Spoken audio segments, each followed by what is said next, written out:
who's ready for another episode of the Maverick Makers Podcast. This week we have Clare Kumar. She is a performance strategist and inclusivity advocate for Happy Space. Proudly neuroatypical productivity catalyst and inclusivity advocate, Clare Kumar explores the intersection of performance and inclusion in her mission to help stop the unintentional squandering of human potential. She guides organizations in creating accessible spaces, cultures, and experiences to ensure that everyone has the chance to make their richest contributions. Clare facilitates teams to co-create their future of work with compassion-infused compromise, all while respecting neurodiversity and humanity. Clare explores these topics with innovative thinkers as the host of the Happy Space podcast. She also serves as the Canadian Regional Director of the Hidden Disabilities Sunflower program, bettering daily life for those with non-visible challenges. Clare is just a fantastic and compassionate human. I know you're going to enjoy this conversation, so when you're ready, let's go.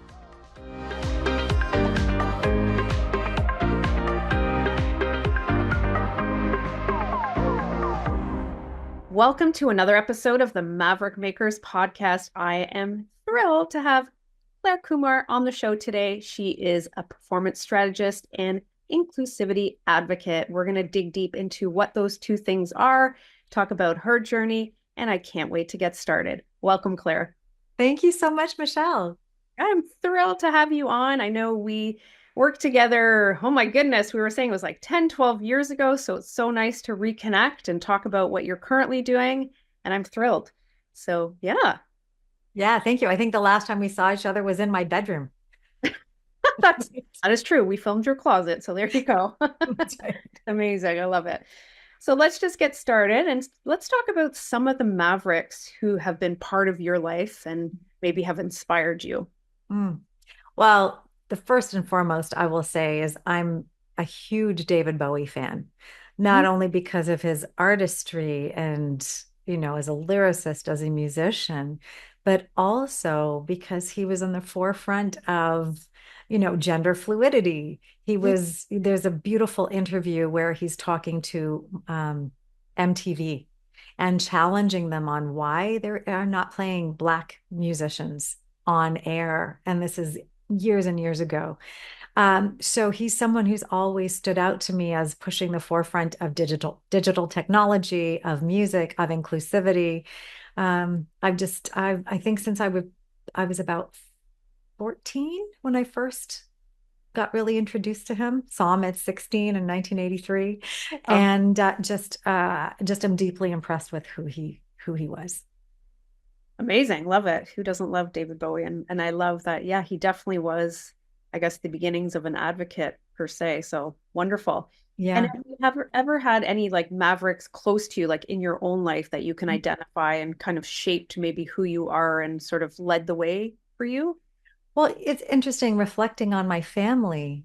I realized I've always been someone to speak up, and I saw speaking up as a child. I saw my parents raise their voices for things they believed in. And even as I think we were about, 8 or 9 years old and living in small town Ontario, where they were talking about putting a highway basically in front of our house and across the river. And the river, that bank of the river, that was the only place we could toboggan for miles, right? It was flat territory. And so we were advocating, my parents were advocating for not having these big thunderous trucks coming down the road and shaking the foundations of Victorian homes. But we were fighting for our toboggan hill. We were going with all the angles, to really have a better existence. And so I was involved in going door to door and having people sign a petition in my childhood. And I think that was my first understanding of really a formal way to raise your voice. Beautiful. And I have to ask the question, did the highway happen? The highway didn't happen. The bridge happened, but the highway itself didn't happen. So we lost the tobogganing, but we didn't have that truck traffic. Okay. All right. You got a small win. That's all right. Yeah. Amazing. So let's talk about your journey. How did you start your career? How did you get into becoming a performance strategist and inclusivity advocate?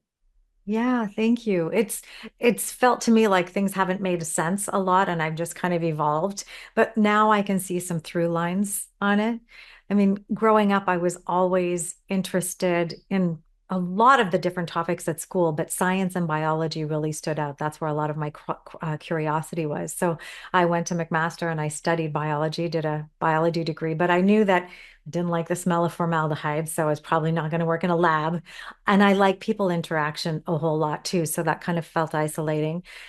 I decided not to be a teacher and I wasn't sure why. I still love teaching. It's part of what I do when I'm speaking and training, but I didn't want the rigidity of the structure around being in the traditional education system. So that wasn't going to fly. And then my marks were deciding that I was not going to med school. So, and also, I don't think the environment was for me. It's a stressful environment. So I then studied business and kind of lucked into my path. I was studying at Waterloo, at Wilfrid Laurier University, actually. And I was doing a program that was kind of in between the BCom and the MBA. And because of that, no companies were recruiting at Laurier for that program. So I was dating a fellow from University of Waterloo, and he said, "Well, why don't you go up the street and get into their recruiting?" So back in the day, I went up the street and I signed up with onto a list to be having interviews. And I began a career at Nortel. So Mm. back in the day, cream of the crop, super bright people.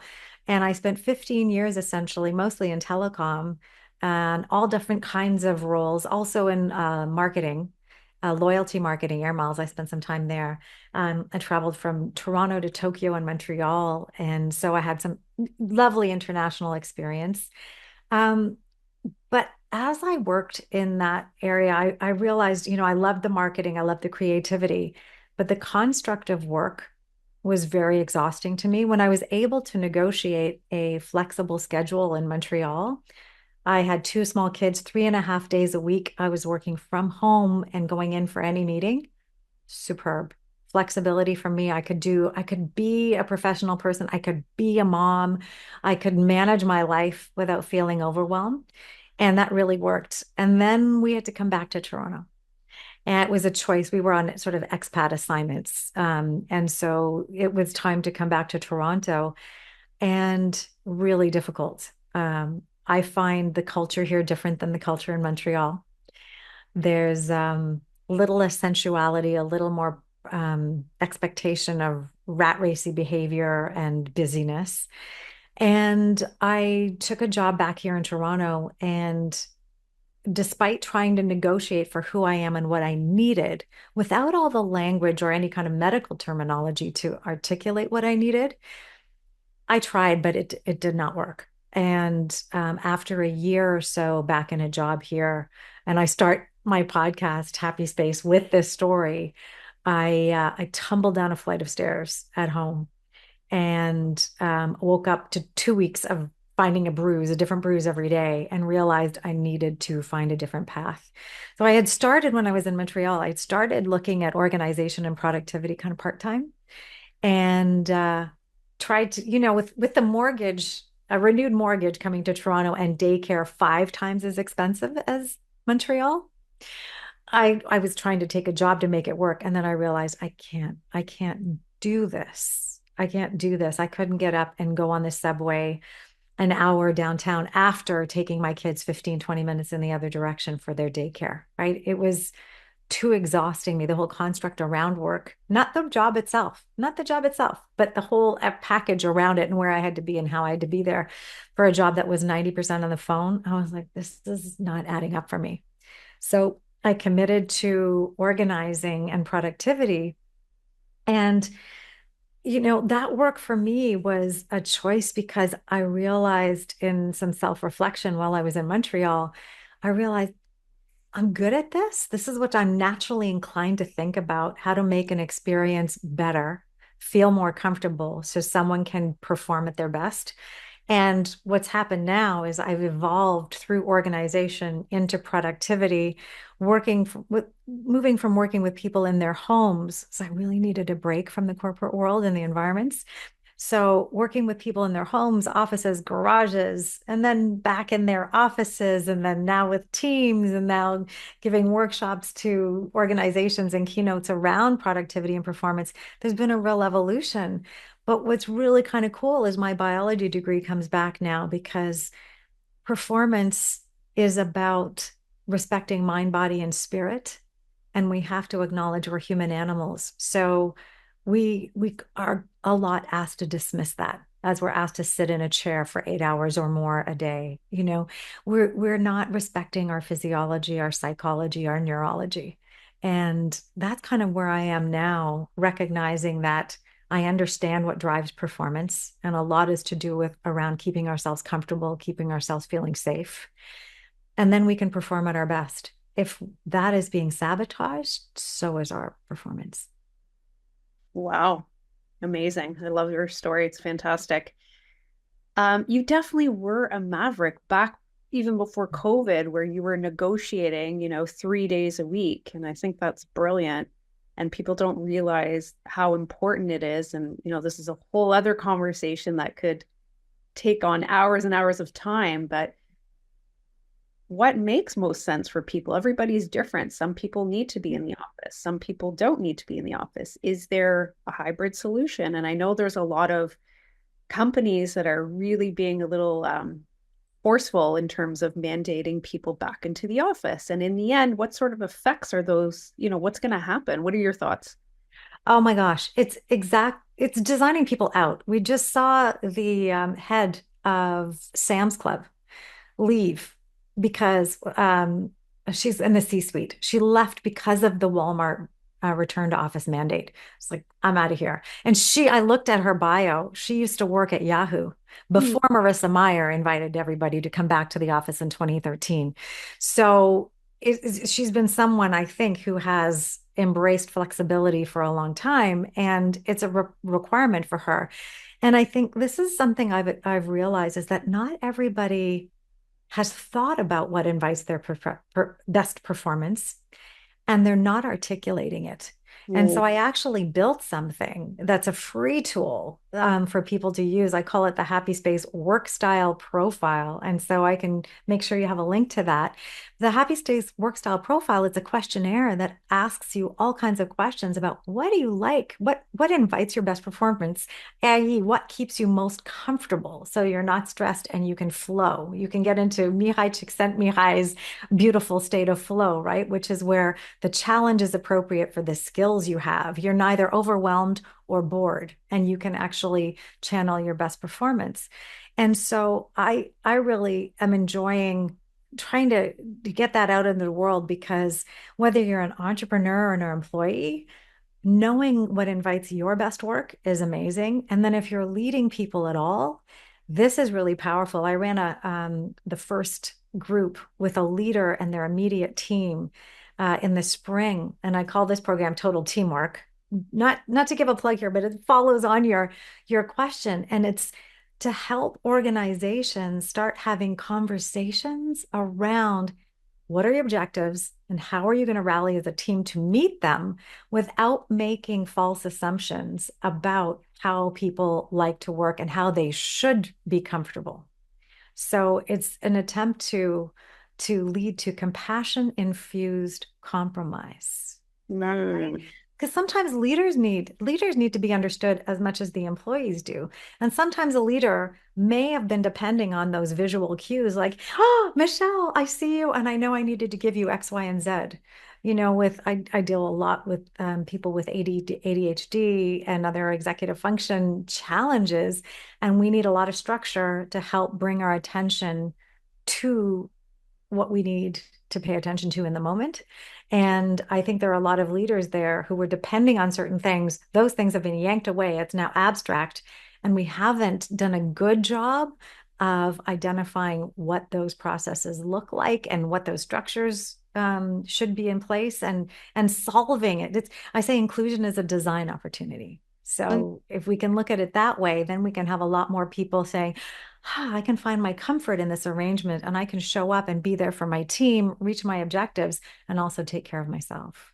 Yeah, I like the point that you brought up about the visual cues, is that it's that whole concept of top of mind. So if they see an employee in the office, then they'll be, motivated to do something. So that's something interesting that I guess team members Yeah. also from a leader perspective sort of need to Yeah. understand as well.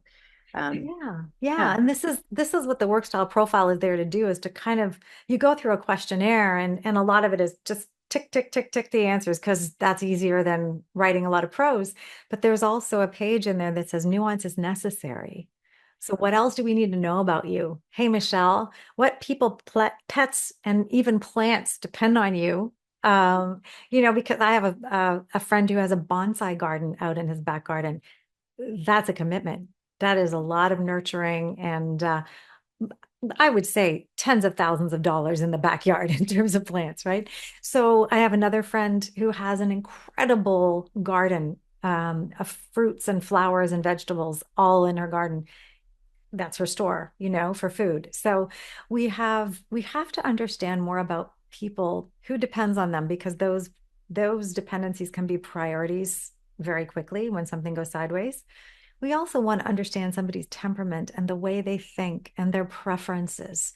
And we know that preferences vary greatly, but we have something called the false consensus effect, which it's an egocentric and pervasive bias that has me thinking that you should think exactly how I do. That's our going in position. Well, don't you like to stand every half an hour to get a break? Like, don't you like to have pink in your background? Like, no. So, so we are often led astray by our assumptions rather than anchoring in curiosity and inviting that depth of understanding that's going to really help us work together better. Yeah, I loved how you're reframing all of this and asking and putting forth all these different perspectives that people probably don't think about. It's just an automatic knee-jerk response that, yes, you 100% have to like pink because I like pink, Yeah. right? I do like Yeah. pink, by the way.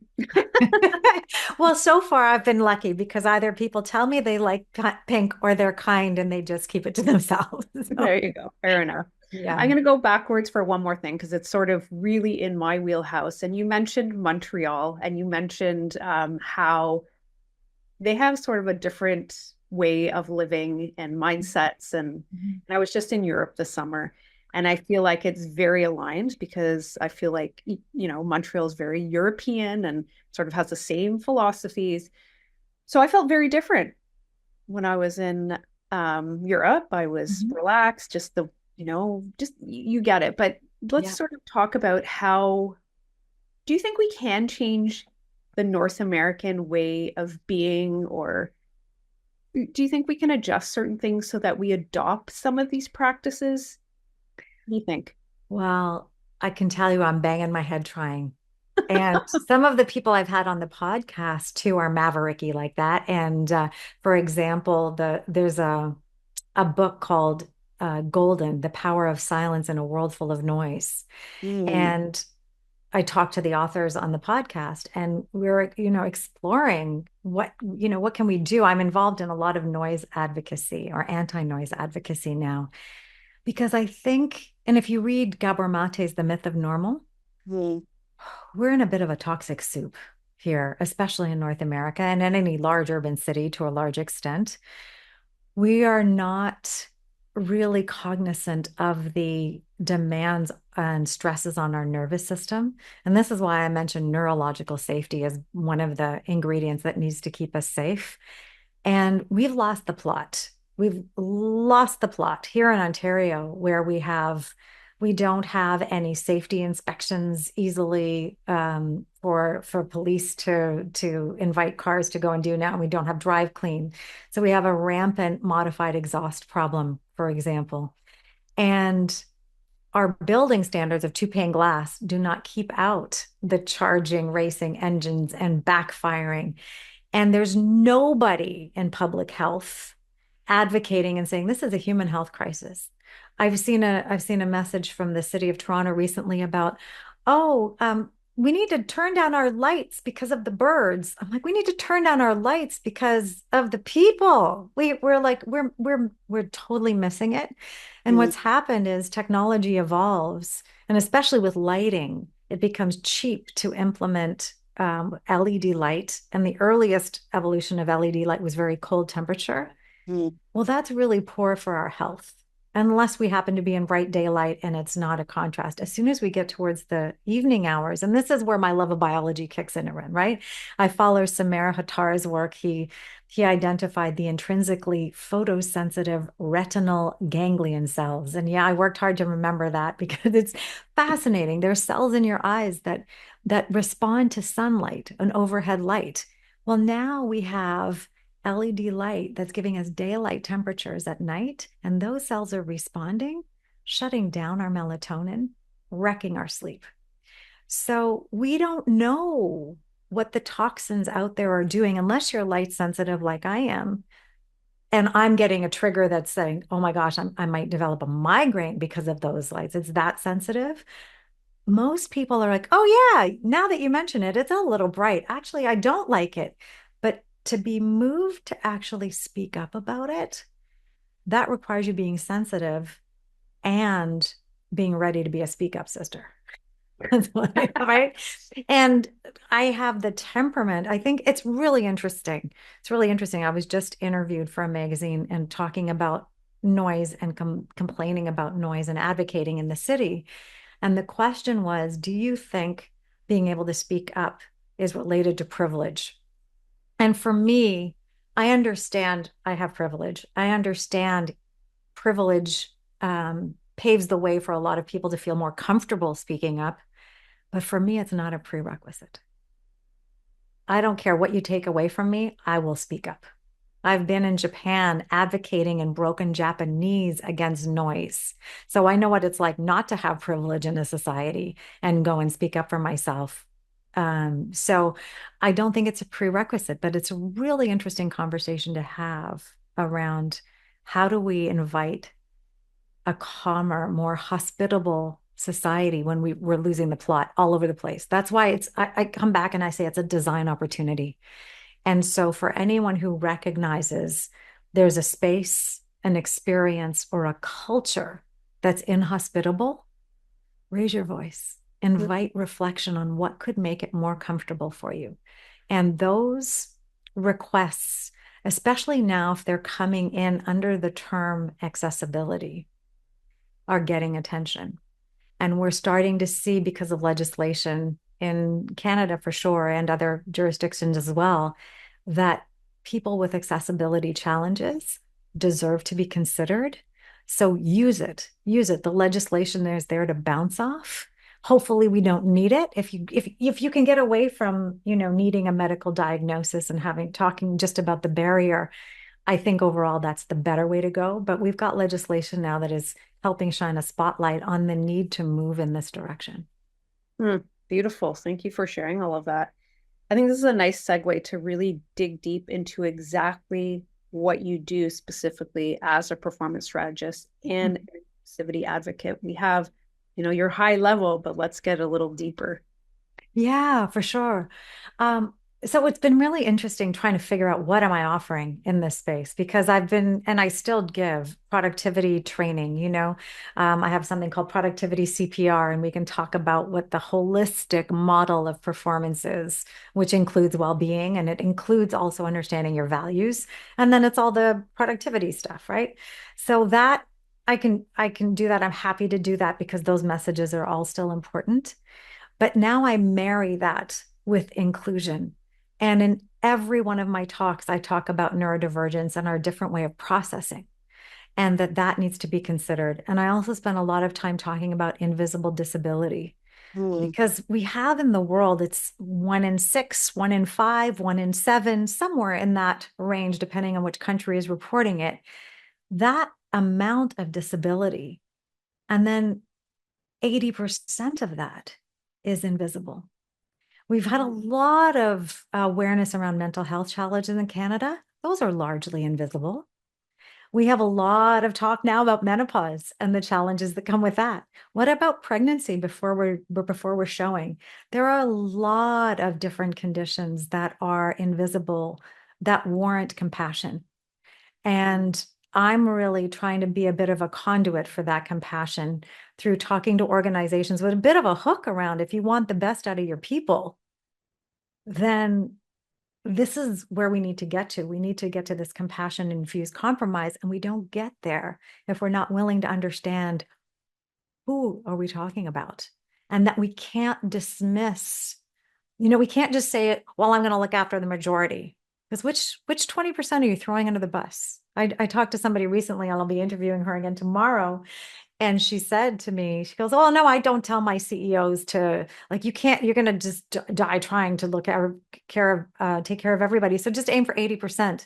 And I'm like, which 20% are you throwing under the bus? Well, that's not, I said, neurodivergent people, highly sensitive people in particular, are known to be at about, I use 19%. And that's actually on the happy space smile. That's the degree to which the head is turned. It's 19%. And so it's to show, we think a little differently. And I'm like, neurodivergent people are somewhere about 19%, maybe more. I said, well, I don't mean those people.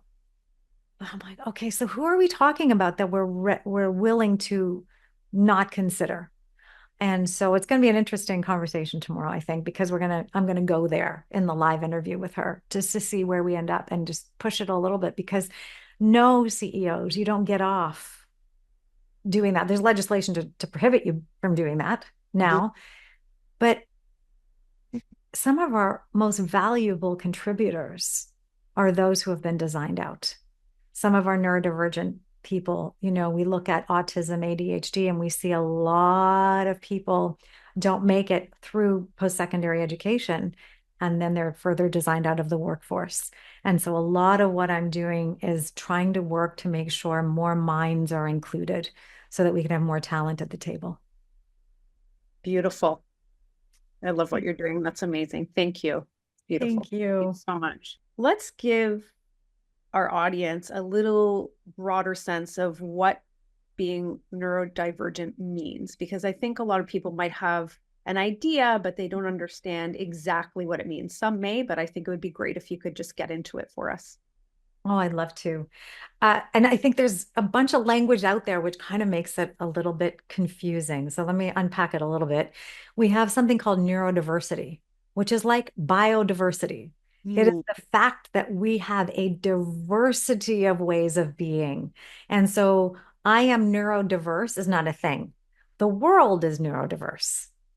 Right. So let's just park that concept there. And neurodivergent then is to mean not typical, diverging from what is considered typical. Notice I don't say normal, typical. And so I identify as neurodivergent, neuroatypical, neurospicy. There are, different fun ways. There's one person at Google that likes to use the term neurodistinct. But I think that's confusing because I don't know what that means. There is a bit of resistance for some people to say I'm neurodivergent. Does that imply normalcy? And what's interesting in society now, we had people with autism diagnosed at around 1% to 2%. We were seeing ADHD diagnosed more in children, less in adults. What I think is happening is more children, and in particular, more female children are being diagnosed. Traditionally, it was all ADHD was related to hyperactivity, and we might be hyperactive in a verbal sense, not a physical sense.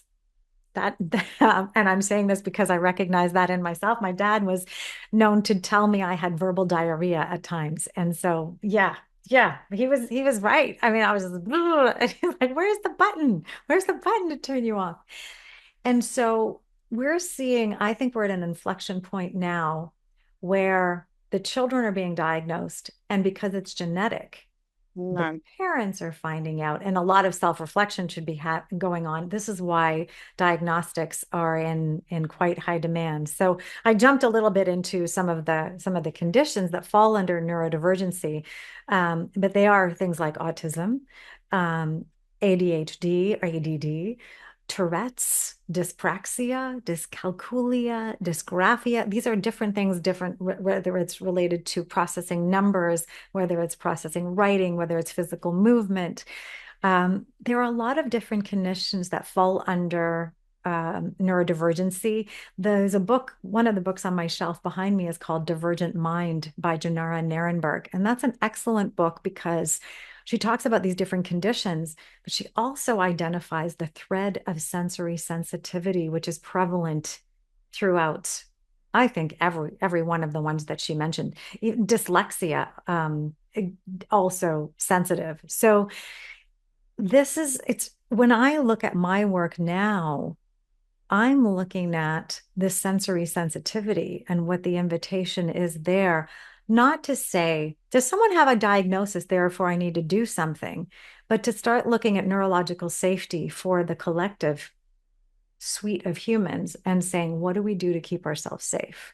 So neurodivergence, just coming back to it, neurodiversity, this is that diverse way of thinking and processing information in our world and responding to the environment, and neurodivergence, an atypical way of doing it. And what's kind of beautiful now is the younger generation, it's showing a larger percentage of self-identification as neurodivergent and a lot of pride in it. So there's some real benefits that come with it. And the other thing to know is it doesn't look different in everyone. So, I identified for a decade as a highly sensitive person, which I consider falls in neurodivergency. It's in Janara Narenberg's book, but it is not mentioned in most of the conferences around neurodiversity that I've attended. And so I felt for a decade, I was like, I'm in this conversation, let me in. And now, having recently been diagnosed with autism myself in the spring of this year, it's all coming a little bit more clear together about our range of experiences and the labels we have right now to put on them, which I think will continue to evolve. Wow. So let's talk about Happy Space brand, because I think, again, this ties in all of your passion and experience. Tell me about the brand. Yeah. Well, it started as the podcast, and I wanted to reach out to some of the mavericky people in the world. So episode 2, I think, with Kay Sargent is one of the most mavericky, and she's in the design world from HOK. And we talked about neuro-inclusive design 2.5 years ago, and she's now written a book with HOK on it. So I wanted a format, a place where I could have conversations with people leading this invitation to a more tender world. I also interview people who are having challenges of different kinds in this difficult world. So I've interviewed people around anxiety, around ADHD, around autism, around late diagnosis. There's a whole lot of work in there, an opportunity to learn not only what makes a world more tender, but from a leadership perspective, design perspective, culture shaping, customer experience, all of that, but then also what individuals might do to be able to self-advocate and advocate for others. My next, and I'm going to pause the podcast for a little bit coming up, but my next episode is going to be talking about an experience I recently had where I felt completely designed out as a participant and as a speaker at an event because of the sensory soundscape. So there's a lot of work to do, and I wanted to have a platform to have these conversations. So that's what Happy Space started at. I have a community on Facebook, about 500 or so people, and we are all identify as people wanting this more tender world. And then I'm using it as the brand to grow these tools like the work style profile and total teamwork. So that's in this umbrella of performance and inclusion, because everybody deserves a happy space. I love it. Beautiful. And your inclusivities, what about those?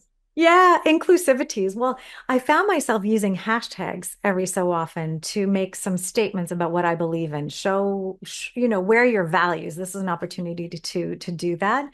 And so the inclusivities, it's on T Public under Happy Space. And they are saying such as flexibility is inclusivity. We know that during the pandemic, with the ability to work remotely, we had the highest percentage of disabled people in the workforce that we've ever had. More Oh, caregivers, once the She session happened, more caregivers were able to navigate and be in the workforce. So flexibility is indeed inclusivity. Things like autonomy is for adults. So I love some of the thinkers in the future of workspace have bought these T-shirts to wear. Um, Diagnosis is privilege. That's another one because autism and ADHD diagnosis are expensive to come by a lot of times, and or a lengthy wait if you're following the public system. And so sometimes you're waiting for an accommodation based on a medical model. And so I have a shirt that says diagnosis is privilege as well. There's a few in the line there. And the idea is they all have the happy space on them, but it's a powerful message and hopefully an inviting way so people can hear it. I love it. Thank you for doing all of this. And you're absolutely right. Are you ready for the lightning round? I am. Yeah. Okay. So whatever comes to your mind, quick fire, let's go. So first thing, vanilla or chocolate? Chocolate. Good one. Dog or cat person? Cat now. Okay. Okay. Truth or dare? Truth. Love it. Fiction or fantasy? No. Fiction or fantasy? Oh, I'm like nonfiction. Where's my nonfiction option? Not in this one. Fiction then. Okay, fair. Yeah. Who are you stuck in an elevator with? You have three people that you're stuck with. Anybody you want? Oh, I'll bring Bowie back. Oh, And amazing. I'll bring Annie Lennox into the mix because then we can do the Queen Under Pressure duet as a trio. That would be amazing. And who else would I invite there? I'll bring my love. Oh, I'll bring beautiful. my love. I love it. He'll be filming. Fantastic. I love it. What do you do first thing in the morning? Go for a swim. Oh, okay. First thing, yeah, I'm lucky it's in my condo building, so I put my bathing suit on, my robe, and downstairs go for a swim. Love it. What's your legacy? Hopefully, being a conduit for compassion so that more people are invited to give their best why. I think that everybody deserves to have a fulfilling life. And the only way we're fulfilled is if we are able to keep giving. And if we're designed out of the ability to give, I think that's a crime. So we need to have more people finding their path to making a contribution in our world. We'll have a happier society. Beautiful. What do you want to teach the world? That it doesn't cost to be compassionate. It's a good one. Finally, what's next? Well, I'm doing a TED Talk. That's the very next thing. Yeah. And it's all on the theme of speaking up for what you need, asking for what you need, because we need to be able to raise our voices to advocate for ourselves and to advocate for others. And the more we can tap into self-compassion and realizing we need to speak up for what we need, the easier it is to speak up for those around us. And so that's the next big thing. And the book is coming after that. Wow. What an amazing conversation. I can't wait. You're going to have to invite me to the TED Talk. So let me know if it's close by. Yeah. Can't wait for the book. So thank you so much for sharing all of your wisdom, your insights. It's been a wonderful conversation. Thanks, Claire. Thank you, Michelle. The Maverick Makers Podcast is sponsored by Maverick Makers Content Creation Collective. We fuel your content pipeline through video, photography, design, and editorial. Let's connect to your audiences and make more sales. Learn more at maverickmakersco.com.